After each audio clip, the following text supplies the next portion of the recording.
What if I told you there's a power inside you right now, just waiting to take control? A version of you that fears nothing, has no limits, and turns every setback into a stepping stone. That's your other self, my friend, and it's the key to becoming unstoppable. For years, I wandered around chasing the idea of success while running from failure. I was trapped by my own doubts and insecurities. Then one night, alone and restless, walking the floor of a small store in Bentonville, Arkansas, I came face to face with it, my other self. It changed everything. And today I want to show you how to find yours. This isn't about luck. It's not about being born with some special gift. It's about waking up a force that has been inside you all along, just waiting for you to claim it. Let me be straight with you. Your other self isn't some mysterious stranger. It's you. Without the fear, without the doubt, without the excuses. It's that quiet voice in your worst moments that says, keep going when everything else tells you to quit. I know that voice well. When I started out, I had very little money and even less certainty. I failed at my first store. I was forced to start over from scratch. But something inside me refused to stay down. That's the force I'm talking about. It lives in you too. Here's the hard truth. There are two versions of you fighting for control every single day. One is ruled by fear. Fear of failure, fear of what people will think, fear of trying again after being knocked down. That version keeps you comfortable, keeps you small, keeps you stuck. It's the voice that says, take it easy, or you're not good enough, or just wait for the right time. Then there's the other version, the real you, driven by faith, bold, steady, and unstoppable. That's your other self. It doesn't make excuses. It builds. It doesn't wait for perfect conditions. It moves forward anyway. When I lost my first store in Newport, Arkansas, after just 5 years of building it up, I could have quit. The fear was real. The embarrassment was real. But faith stepped in and pointed me toward Bentonville, toward a fresh start, toward what would eventually become the largest retail company in the world. You have that same power inside you, my friend, if you're willing to reach for it. Now let's face an uncomfortable truth. The reason you haven't fully found your other self yet isn't because it doesn't exist. It's because fear has a tighter grip on you than you'd like to admit. Fear is a sneaky thing. It doesn't announce itself loudly. It whispers. It makes small problems seem enormous. It turns uncertainty into paralysis. It talks you out of things before you even try. I know that grip personally. There were moments in building Walmart when I was told it couldn't be done, when suppliers refused to work with me, when competitors laughed at my ideas. Fear wanted me to back down and settle. But settling was never something I was willing to do. Most people are hiding too, not from any physical danger, but from failure, from judgment, from the discomfort of the unknown. And that fear is what keeps their other self locked away, silent and unused. It was never money that held me back in the early days, even when I had none. It was the temptation to accept less than I was truly capable of.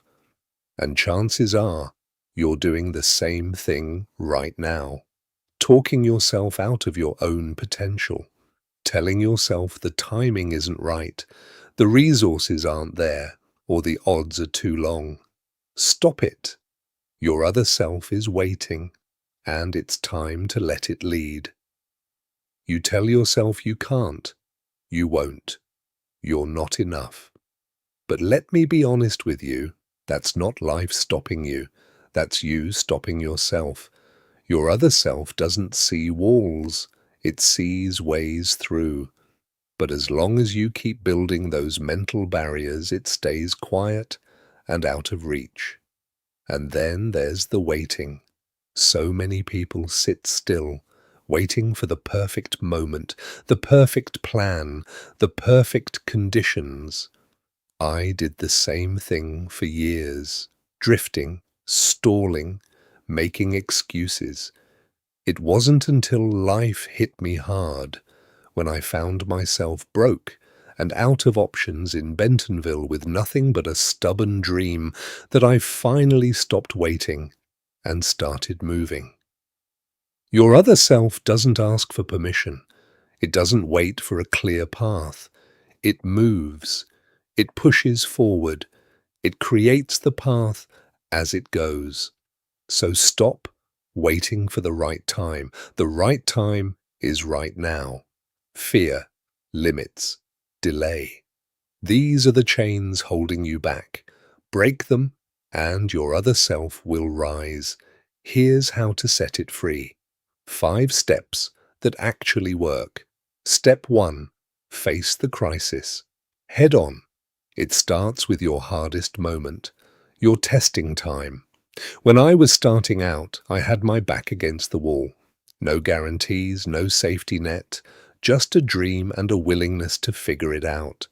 You may be in that place right now, jobless, doubting yourself, feeling stuck with no way forward. Don't run from it. Stand firm. That's exactly when your other self shows up. Your toughest moments aren't designed to break you. They're designed to reveal you. Face them directly, and you'll find a version of yourself you didn't know was there. Step 2. Choose faith over fear. You have to make a deliberate choice to step out of fear's shadow. When I opened that first Walmart in Bentonville, plenty of people told me it wouldn't work. Suppliers didn't take me seriously. Experts said the small-town retail model was finished. Fear told me to play it safe, but faith told me to keep building. Doubt is a thief. Don't let it rob you. Let the criticism, the setbacks, and the negativity slide right past you without touching your direction. Act like the person you are working to become, calm, focused, and unshakable. And over time, the world will adjust to meet you. Faith isn't wishful thinking. It's a force, and it belongs to you. Step 3.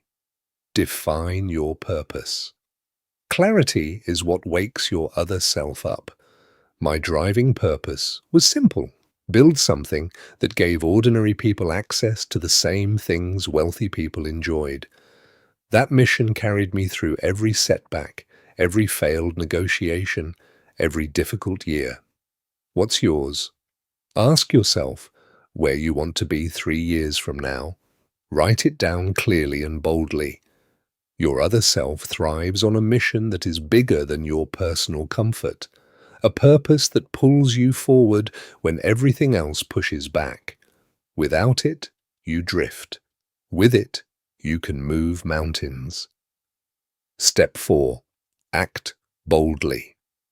Faith without action is just daydreaming. When I was building Walmart, I didn't wait until conditions were perfect. I opened stores in small towns nobody else wanted. I negotiated with suppliers who thought I was wasting their time. I pushed forward when the numbers were tight and the odds were long. Every step forward, no matter how uncertain, opened the next door.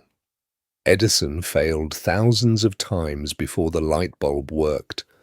Action is the only bridge between where you are and where you want to be. Take that step today, even if fear is right there with you. Your other self will take over once you get moving. Success doesn't go to those who wait for certainty. It goes to those who move despite uncertainty. Here's the text, rewritten in simpler language, presented from Sam Walton's perspective. Success belongs to those who move, those who build daily habits, stay disciplined, and act when the moment is right. Step 5. Build resilience.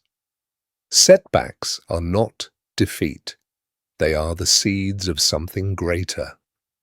When I was building Walmart, nothing went smoothly. My very first store failed. I was forced to hand it over and start again from zero.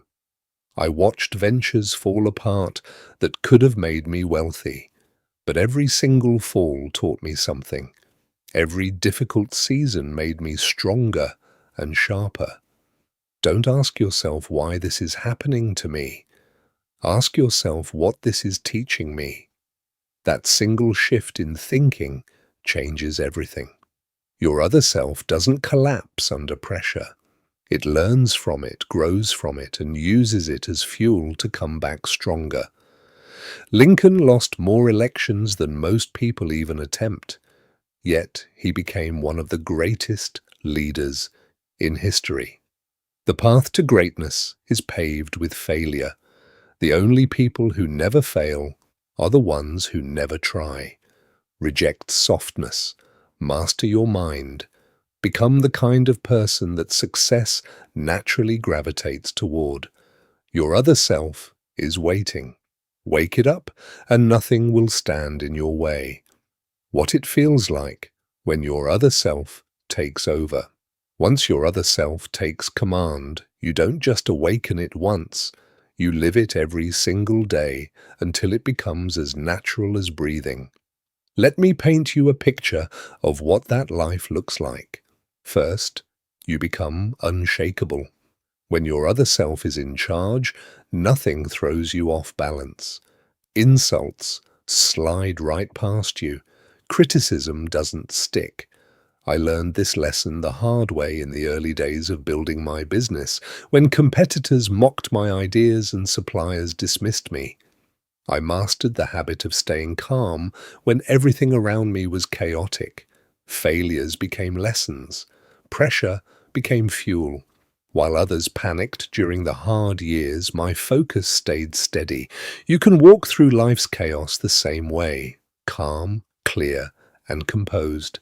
A presence that commands respect without ever demanding it. Second, you live with discipline. Your other self doesn't drift from day to day.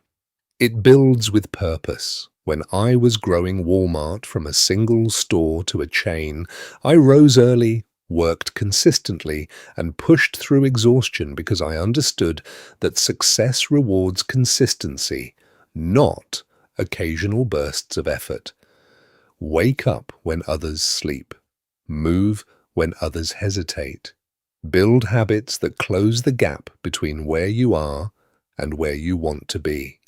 It's not one big dramatic moment that creates a great life. It's the small, steady steps taken day after day that eventually add up to something extraordinary. Third, find genuine joy in giving. This is where real peace lives. I learned early on that happiness doesn't come from hoarding what you've built. It comes from what you contribute. I found more satisfaction in creating jobs for hundreds of thousands of people, in making products affordable for working families, in building communities around our stores, than I ever found in accumulating personal wealth. Take stock of what you already have: a working mind, the freedom to choose, the ability to help someone else. Be grateful for those things and build from them. When you live this way, your other self grows stronger every single day. It becomes a light that no amount of darkness can put out. This is where your journey begins, so here we are, my friend. We've reached the end of this conversation, but for you this is only the beginning. Your other self is not some mystery. It's not reserved for exceptional people or lucky circumstances. It is your faith, your resilience, and your sense of purpose, forged in your hardest moments and sharpened by your daily choices. I found mine when I had nothing but a stubborn belief that ordinary people deserved better. That belief carried me through fear, doubt, and poverty. It turned a single small store in Bentonville, Arkansas, into something that changed the way the world shops. Now it's your turn. Face your testing time. Choose faith over fear. Act boldly with a purpose that genuinely burns inside you. Live with discipline. Stay calm. Give generously. That is the path I've walked myself, and I can tell you with complete certainty, it works. Your only real limit is the one you accept. So, cast it off. Here is what I want you to do right now. Tonight, write down one clear and honest goal. Tomorrow morning, take one step toward it. No matter how small that step seems, take it. Then take another the day after. And keep going. Your other self is already there inside you. It has been there all along. All it needs is for you to stop waiting and start moving. The greatness you are capable of is not out there somewhere in the future. It is already within you, waiting to be lived. Begin today.